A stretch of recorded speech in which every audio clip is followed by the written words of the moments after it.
आज आपण बनवणार आहोत बिस्किटपेक्षाही खुसखुशीत आणि भरपूर अशा लेयर्स असलेली ही शंकरपाळी. तर ही शंकरपाळी बनवायला सर्वात सोपी पद्धत कोणती? तर तीच आज मी सांगणार आहे. तर ही शंकरपाळी बनवायला खूप सोपं आहे आणि खायला तर काय मस्त अशी लागते. बघा पाहता क्षणी तुमच्या लक्षात आलं असेल, की इतकी खुसखुशीत ही शंकरपाळी बनते की नाही. खरंच मी सांगते म्हणून तुम्ही आज मी ज्या पद्धतीने शंकरपाळी बनवलेली आहे, तर अगदी त्याच पद्धतीने तुम्ही शंकरपाळी एकदा बनवून बघा. आता कसं गणपती आणि लक्ष्म्या पण जवळ आलेल्या आहेत, तर गौरी गणपतीसाठी तर शंकरपाळी एकदा तुम्ही बनवून बघा. मी भरपूर अशा लहान-सहान टिप्स सांगितलेल्या आहेत. पीठ कसं मळायचं, अचूक प्रमाण म्हणजे मैदा किती घ्यायचा, साखर किती घ्यायची, तूप किती घ्यायचं, अगदी अचूक प्रमाणासहित रेसिपी शेअर केलेली आहे. अशाच पारंपरिक आणि नवनवीन रेसिपी पाहण्यासाठी कीर्तीज रेसिपी चॅनलला सबस्क्राईब करा आणि सोबतच बेल आयकॉन प्रेस करा. नमस्कार, परत एकदा आपल्या यूट्यूब चॅनलमध्ये तुम्हा सर्वांचं मनापासून खूप खूप खूप स्वागत आहे, ज्याचं नाव आहे कीर्तीज रेसिपी. तर आज मी तुमच्यासाठी खास एक आगळी वेगळी अशी एक नवीन रेसिपी घेऊन आलेली आहे. तर तुम्हाला माझ्या रेसिपी कशा वाटतात तर मला नक्कीच कमेंटमध्ये सांगा. आणि जर तुम्हाला आजची रेसिपी आवडली असेल तर प्लीज एक लाईक करा. जास्तीत जास्त मित्र मैत्रिणी नातेवाईकांपर्यंत शेअर करा. तर चला मग जास्त वेळ न घालवता लगेच रेसिपीसाठी सुरुवात करूया. तर चला साहित्य पाहूया. तर आज मी तुम्हाला शंकरपाळी 1 किलोच्या अचूक प्रमाणामध्ये बनवून दाखवणार आहे. आता इथं बघा मी 1 किलो मैदा घेतलेला आहे. आता अर्ध्या-अर्ध्या किलोचे म्हणजेच 500 ग्रॅम 500 ग्रॅम वजनीप्रमाणे सांगायचं म्हणलं तर 500 ग्रॅमचं 1 पॅकेट आहे. तर असे मी 500-500 ग्रॅमचे 2 पॅकेट घेतलेले आहेत म्हणजे 1 किलो मैदा आहे. आता त्याच्यासाठी आपल्याला अचूक प्रमाण कोणतं किती घ्यायचं तर सांगते. तर ज्या वाटीने दूध घेतलेलं आहे, तर त्याच वाटीने बघा 1 वाटी दूध घेतलेलं आहे. त्याच वाटीने आपल्याला 1 वाटी साजूक तूप घ्यायचं आहे आणि सेम त्याच वाटीने आपल्याला 1 वाटी साखर घ्यायची आहे. आता इथं साखर घेताना आपल्याला एक गोष्ट लक्षात ठेवायची आहे. साखर ही आपल्याला चोपून अशी दाबून वाटी फुल भरून घ्यायची आहे. नंतर घ्यायची आहे आपल्याला छोटीशी म्हणजे अर्धा चमचा छोटा एक अर्धा चमचा इलायची पावडर घ्यायची आहे.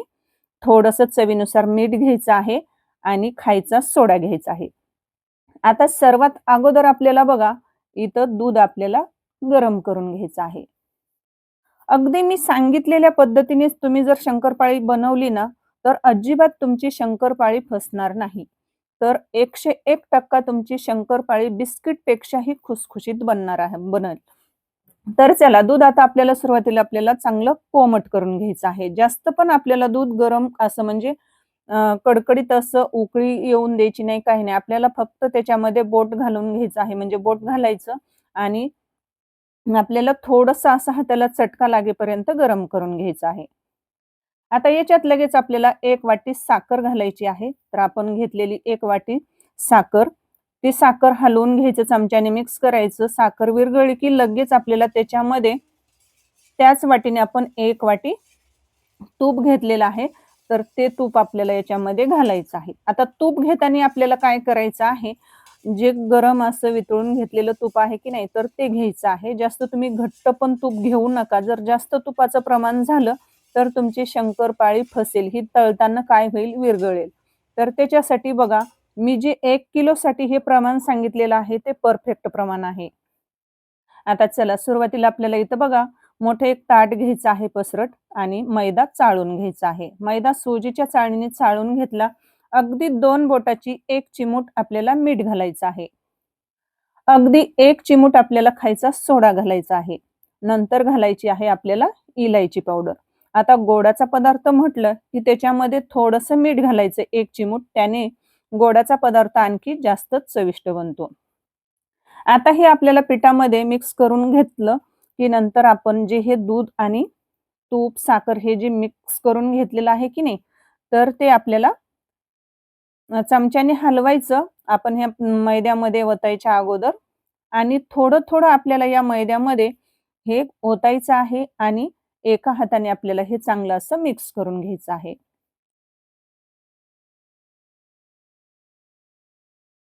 आता वाटीच्या प्रमाणात जर तुम्हाला सांगायचं झालं ना, तर हा मैदा आहे 4 वाट्या. मोठ्या वाटीने 4 वाट्या आहे. जर तुमची वाटी छोटीशी लहान जर असेल ना, तर तो 6-7 वाट्या भरू शकतो. आता इथं बघा थोडं-थोडं आपल्याला हे तूप आणि दुधाचं जे प्रमाण आहे, तर ते थोडं-थोडं घालून आपल्याला मैदा हे चांगला मळून घ्यायचा आहे.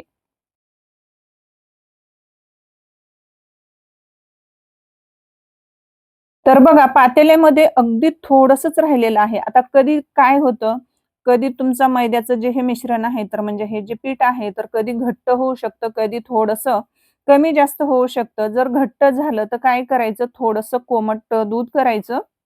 अगदी 1-2 चमचे पोहे खायच्या चमच्याने कमी जास्त प्रमाण होऊ शकतं, पण मला काहीच गरज नाही पडली. मी जेवढं म्हणजे 1 वाटी दूध, 1 वाटी तूप आणि 1 वाटी साखर घेतली.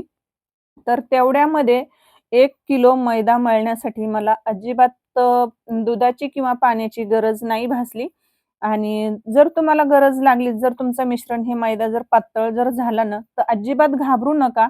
नाहीतर मग कसं घाबरताल, की आपलं हे मिश्रण म्हणजे पातळ झालं, शंकरपाळी बनेल की नाही. तर काय करायचं त्याच्यामध्ये थोडासा मैदा ॲड करायचा आणि जर घट्ट जर झालं ना तुमचं हे पीठ जास्तीचंच, तर काय करायचं थोडंसं कोमट दूध करायचं आणि चांगलं मळून घ्यायचं. आता हे आपल्याला बघा चांगला घटसर असा उंडा हा मळून घ्यायचा आहे. बघा इथं आपलं शंकरपाळी बनवण्यासाठी हे मैदा मळून झालेला आहे, म्हणजे पीठ मळून झालेलं आहे. आता त्याचा आपल्याला मोठा एक गोळा तोडून घ्यायचा आहे आणि हे राहिलेलं जे पीठ आहे शंकरपाळ्याचं, तर हे काय करायचं एखाद्या भाजीपात्रामध्ये झाकण लावून ठेवा किंवा एखाद्या कॅरी बॅगमध्ये ठेवा. म्हणजे कसं ते जास्तीचं घट्ट होणार नाही. आता लगेच आपल्याला हे लाटायला घ्यायचं आहे. आता इकडे बघा मी पोळपाट घेतलेला आहे आणि लाटण्याने आपल्याला हे लाटून घ्यायचं आहे. आता हे लाटताना काय होतं, साइडने चिरा जातात. तर काही हरकत नाही, चिरा जातच असतात. कारण कसं हे घट्ट आहे आणि याच्यामध्ये आपण तूप घातलेलं असतंय, त्याच्यामुळे त्याला भेगा पडतातच, चिरा पडतात. तर ते नंतर आपल्याला कट क करून टाकता येतं. आता इथं बघा आपल्याला अर्धी पोळी लाटून घ्यायची आहे आणि आता आपल्या शंकरपाळीला जास्त अशा लेयर्स येण्यासाठी सर्वात सिक्रेट एक मी तुम्हाला इथं गोष्ट सांगणार आहे. तर बघा, मी जसं व्हिडिओमध्ये दाखवलं आहे की नाही, तर त्याच पद्धतीने तुम्हाला ही पोळी अशी दुमडून घ्यायची आहे. तुम्ही असं केल्याने काय होईल, तुमची जी शंकरपाळी बनवणार आहात की नाही, तर त्या शंकरपाळीला भरपूर असे पडदे सुटणार आहेत, भरपूर अशा लेयर्स पडणार आहेत. अगदी तोंडात टाकताच ती जिभेवर विरघळेल एवढी आणि खुसखुशीत बिस्किटपेक्षाही खुसखुशीत अशी ही शंकरपाळी बनणार आहे. त्यासाठी तुम्हाला ही सिक्रेट टिप्स इथं फॉलो करायची आहे आणि नंतर आपल्याला ही पोळी लाटून घ्यायची आहे. आणि पोळी लाटताना जास्त आपल्याला पातळ लाटायची नाही. तर आपल्याला कितपत म्हणजे जाड ठेवायची आहे, तर मी तुम्हाला पुढे सांगणारच आहे. आता इथं पाहू शकतात पोळी ही आपली लाटून झालेली आहे. आता ह्या साइडने जी चिरा गेलेल्या आहेत, तर त्या आपल्याला काय करायच्या आहेत, कट करून टाकायच्या आहेत. साइडने आपल्याला कट करून बरोबर आपल्याला काय करायचं आहे, चौकोन आकार पिठाचा कट करून घ्यायचा आहे. चौकोनी आकारात आपल्याला कट करून घेतल्यानंतर म्हणजे आपल्याला शंकरपाळी एकसारखी कट करता येणार आहे. त्याच्यासाठी आपल्याला ही पद्धत इथं वापरायची आहे. आता बघा साइडचा भाग मी कट करून घेतलेला आहे. आता मी तुम्हाला दाखवते आपल्याला शंकरपाळी बनवण्यासाठी पोळी आपल्याला किती जाड हवी आहे. तर इथं मी व्हिडिओमध्ये दाखवल्याप्रमाणे आपल्याला एवढी ही पोळी जाड ठेवायची आहे. जास्त पातळ पण ठेवायची नाही. जर तुमची जास्तच पोळी जर जाड असेल ना, तर अगदी वरून थोडंसं लाटण्याने 1-2 वेळा लाटणं फिरवून घ्या. म्हणजेच बघा आपल्याला एवढी जाड पाहिजे आहे. आता इथं तुम्ही सुरीच्या सहाय्याने किंवा चमच्याने तर काय शंकरपाळी कट करता येत नाही, पण बतईच्या सहाय्याने तुम्हाला शंकरपाळी छान कट करता येते. तर बघा इथे शंकरपाळी आपल्याला एकदम अशा अगोदर उभ्या कापण्या कट करून घ्यायच्या आहेत आणि नंतर आपल्याला छोट्या-छोट्या चौकोनी आकारात शंकरपाळी कट करून घ्यायची आहे. असा चौकोनी आकाराचा तुम्ही जर पिठाचा आकार कट करून घेतला ना पोळीचा, तर एकदम म्हणजे एकसारखी शंकरपाळी ही कट करण्यात येते. तर पाहू शकतात इथं मी चौकोनी आकाराच्या एकसारख्या अशा शंकरपाळी कट करून घेतलेल्या आहेत. तर मी तुम्हाला जवळून दाखवते बघा, एकदम म्हणजे एकसारख्या झालेत की नाही कट करून.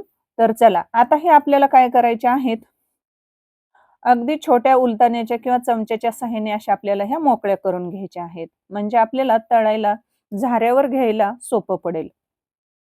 तर बघा, पूर्ण शंकरपाळी इथं आपल्याला अशी मोकळी करून घ्यायची आहे.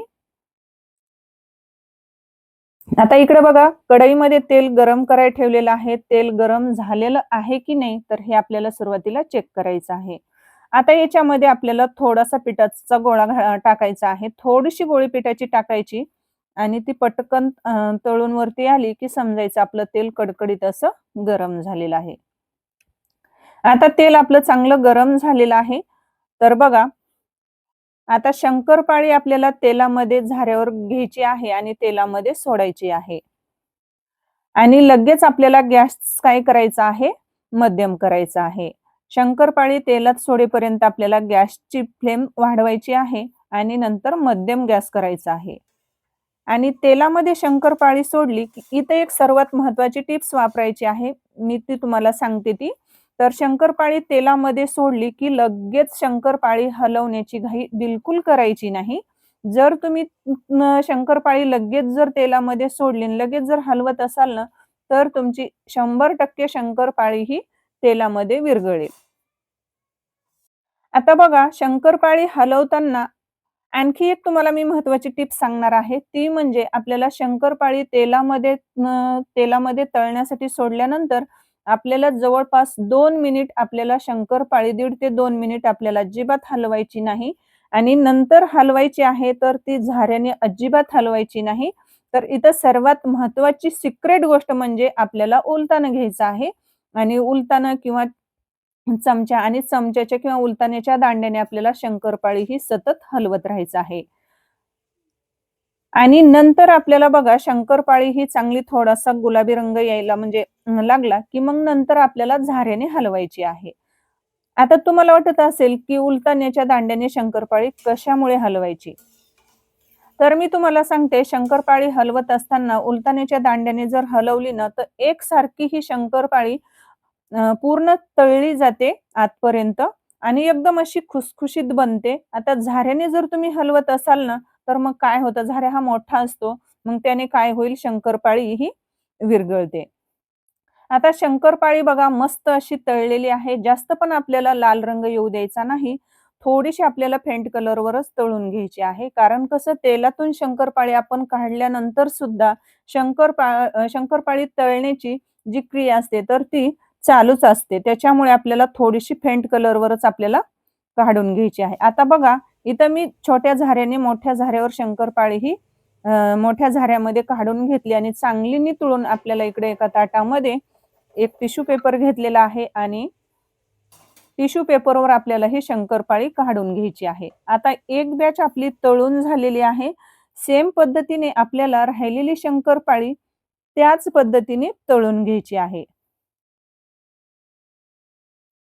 झाऱ्यावर शंकरपाळी आपल्याला घ्यायची आणि 2 वेळा जेवढी तेलामध्ये आता मी मोठी कढई घेतलेली आहे पसरट, तर जवळपास बरीच शंकरपाळी बसते. तर जवळपास 1 किलोची मला 3 ते 4 बॅचमध्ये शंकरपाळी तळण्यासाठी वेळ लागतो. तर बघा, आता सेम पद्धतीने राहिलेली शंकरपाळी आपल्याला याच पद्धतीने तळून घ्यायची आहे. काय मस्त सुरेख असा कलर आलेला आहे. अगदी बघा काय एकदम अशी गुबगुबीत अशी ही शंकरपाळी भरपूर लेयर्स असलेली इथं ही शंकरपाळी आपली तळलेली आहे. मला एक सांगा मैत्रिणींनो, तुम्ही आपल्या चॅनलला आणखी सबस्क्राईब केलंय की नाही? नसेल केलं तर वाट कसली बघताय? पटकन आपल्या कीर्तीज रेसिपी चॅनलला सबस्क्राईब करा आणि साइडची बेल वाजवायला अजिबात विसरू नका. इथं बघा आपली 1 किलोची पूर्ण शंकरपाळी ही तळून झालेली आहे. अगदी बघा हातात मी तुम्हाला एक अशी फोडून पण दाखवलेली आहे. अगदी बोटाने अशी दाबली की पटकन अशी ती फुटते. एवढी म्हणजे बिस्किटपेक्षाही खुसखुशीत आणि अगदी तोंडात टाकता जिभेवर विरघळणारी भरपूर अशी लेयर्स असलेली ही खुसखुशीत शंकरपाळी तुम्ही पण एकदा नक्की बनवून बघा. रेसिपी आवडली असेल प्लीज एक लाईक करा, शेअर करा आणि कीर्तीज रेसिपी चॅनलला सबस्क्राईब करा.